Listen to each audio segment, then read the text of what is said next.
In this video, we will see together how not to mix pour and pendant. Pour and pendant.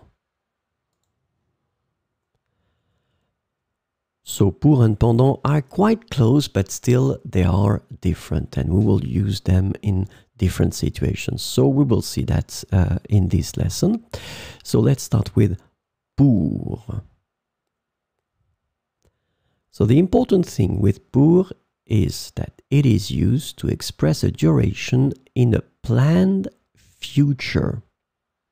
So pour will be connected to the planned future, the future. It's not used in the past. So that's the thing. Pour connected to the future, but not to the past. Let's see an example. Elle ira à Paris pour une semaine. As you can see in that situation, we have the verb aller. It's in the futur simple. Elle ira à Paris. And then we go for pour une semaine. Elle ira à Paris pour une semaine. So remember, pour connected to the future, but not to the past. And so pendant, well, obviously, pendant, it is used to talk about a time in the past. So now you can see the difference. Pour, future, pendant, past.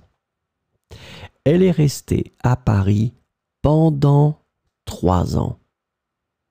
Elle est restée à Paris pendant 3 ans. So in that case, we use pendant because we are in the past.